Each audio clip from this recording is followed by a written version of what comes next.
ஒரு போரோட தொடக்கத்துல ஒரு ராஜா பேசுற முதல் வார்த்தைகளுக்கு எவ்வளவு சக்தி இருக்கும்னு யோசிச்சு பார்த்திருக்கீங்களா? சில சமயம் அந்த ஒரே ஒரு வாக்கியம் அவனோட மொத்த மனநிலையையும் அவனுக்குள்ள ஒளிஞ்சிருக்கிற பயத்தை கூட அப்பட்டமா வெளிக்காட்டிடும். இன்னைக்கு நம்ம பகவத்கீதையில துரியோதனன் பேசின அப்படிப்பட்ட ஒரு ஸ்லோகத்தை தான் ரொம்ப ஆழமா பார்க்க போறோம். வாங்க, அந்த வார்த்தைகளுக்குள்ள மறைஞ்சிருக்கிற அர்த்தங்களை நம்ம ஒன்னா சேர்ந்து கண்டுபிடிக்கலாம். சரி, அந்த முக்கியமான வார்த்தைகளை கேட்கறதுக்கு முன்னாடி அங்க என்ன சூழல் இருந்துச்சு, அந்த இடத்தோட பிரம்மாண்டம் என்னன்னு நாம முதல்ல புரிஞ்சுக்கணும். வாங்க நேரா குருக்ஷேத்திர போர்க்களத்துக்கே போலாம்.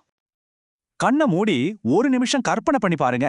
பறந்து விரிஞ்ச குருக்ஷேத்திர பூமி, லட்சக்கணக்கான வீரர்களோட கவசங்கள் எல்லாம் சூரிய ஒளியில பட்டு தகதகன்னு மின்னுது.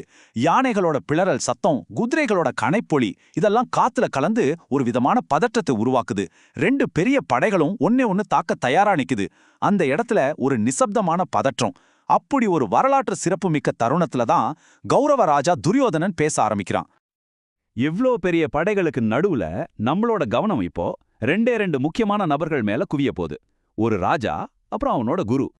துரியோதன தன் படையை உற்சாகப்படுத்தணும்னு நினைக்கல. அவன் நேரா போறது அவனோட குருவும் தளபதியுமான துரோணர்கிட்ட. இது ஏதோ மொத்த படைக்கும் சொல்ற ஒரு அறிவிப்பு இல்ல. இது ரொம்பவே தனிப்பட்ட ஒரு வியூகம் சம்பந்தப்பட்ட உரையாடல். இப்ப அவன் பேச போற வார்த்தைகள் தான் அவனோட மனசுக்குள்ள என்ன ஓடுதுங்கிறது நமக்கு திறந்து காட்ட போற ஒரு சாவி.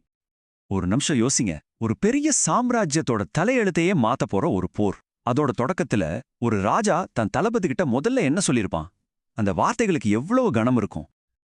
அந்த வார்த்தைகள் இதோ: அதரசூரா மகேஷ்வாசா பீமார்ஜன சமாயுதி யுயுதானோ விராடஸ்ச த்ருபதஸ்ச மகாரதா. முதல் தடவை கேட்கும்போது இது எதிரிகளோட ஒரு பட்டியல சொல்ற மாதிரி தான் தோணும். ஆனா இந்த ஒரே ஒரு வரிக்குள்ள எவ்வளவு உளவியல் ரகசியங்கள் ஒழிஞ்சிருக்கு தெரியுமா? வாங்க, இதை இன்னும் ஆழமா அலசி ஆராயலாம். இந்த ஸ்லோகத்தோட உண்மையான அர்த்தத்தை நம்ம புரிஞ்சுக்கணும்னா அதை ஒரு வெங்காயம் மாதிரி பார்க்கலாம். அதோட ஒவ்வொரு அடுக்கையும் ஒவ்வொரு லேயரா உரிச்சு அதுக்குள்ள இருக்கிற அந்த மையக்கருத்தை நம்ம அடையணும். அடுக்கு, அதாவது மேலோட்டமா பார்த்தா என்ன தெரியுது? துரியோதனன் என்ன சொல்றானா, நம்ம எதிரி படையில பீமனுக்கும் அர்ஜுனனுக்கும் சமமான பல பெரிய வில்லாளிகள் இருக்காங்க அப்படின்னு சொல்றான். இது எதிரிகளோட பலத்தை கணக்கு போடுற ஒரு சாதாரண வாக்கியம் மாதிரி தானே இருக்கு. ஆனா கதை இங்க முடியல. இப்போ அடுத்த அடுக்க பாருங்க. துரியோதனன் நிறைய வீரர்கள் இருக்காங்க அப்படின்னு பொதுவா சொல்லல. யுயுதானன், விராடன், துருபதனு பேரே குறிப்பிட்டு சொல்றான். இவங்கெல்லாம் சாதாரண வீரர்கள் கிடையாது. ஒவ்வொருத்தரும் மகாரதர், அதாவது ஒரே ஆளா நின்னு 10,000 வீரர்களை எதிர்த்து சண்டை போடக்கூடியவங்க. இதுல இருந்து என்ன தெரியுது? அவன் எதிரி படைய எவ்வளோ நுணுக்கமா ஆய்வு செஞ்சிருக்கான்னு புரியுது. இப்போதான் நாம ரொம்ப முக்கியமான 3வது அடுக்குக்கு வரோம். அந்த வீரர்களோட திறமைய அளக்கிறதுக்கு துரியோதனன் எந்த அளவுகோலை பயன்படுத்துறான்? வேற யாரையும் இல்ல, பீமனுக்கும் அர்ஜுனனுக்கும் சமமானவங்கன்னு சொல்றான். கொஞ்சம் யோசிச்சு பாருங்க. யார் அவனுக்கு பரம எதிரியோ, யார் அவன் ரொம்ப வெறுக்கிறானோ அவங்கள தான் அவன் வலிமையோட உச்சக்கட்ட அளவுகோலா வைக்கிறான். இது வெறும் கணக்கீடு இல்ல, தன் எதிரிகளோட திறமைக்கு அவன் கொடுக்கிற ஒரு விதமான மறைமுகமான மரியாதை. அப்போ இது வெறும் எதிரிகளோட பலத்தை கணக்கு போடுற ஒரு வியூகம் மட்டும்தானா? இல்ல, இந்த வார்த்தைகளுக்கு பின்னாடி அவன் சொல்லாம விட்ட வேற ஏதோ ஒரு உணர்ச்சி ஒளிஞ்சிருக்கா? வாங்க, இப்போ அந்த வெங்காயத்தோட கடைசி லேயரையும் உரிச்சு அந்த வார்த்தைகளோட உண்மையான இதயத்துக்குள்ள போலாம். அங்க ஒளிஞ்சிருக்கிறது மரியாதை இல்ல, அதுக்கும் மேல ஒண்ணு. உண்மை என்னன்னா, இது எதிரிகளோட ஒரு லிஸ்ட் கிடையாது.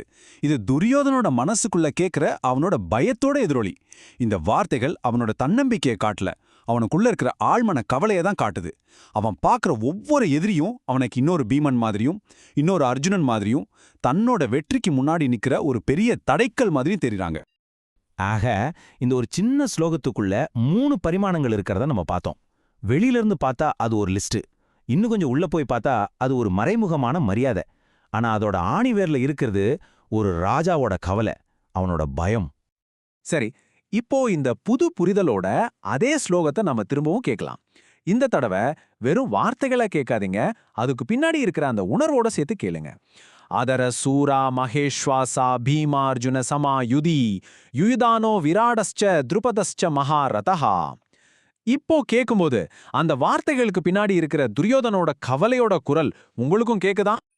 கடைசியா இந்த ஆயிரக்கணக்கான வருஷம் பழமையான ஸ்லோகம் நம்மகிட்டயே ஒரு கேள்வியை கேக்குது.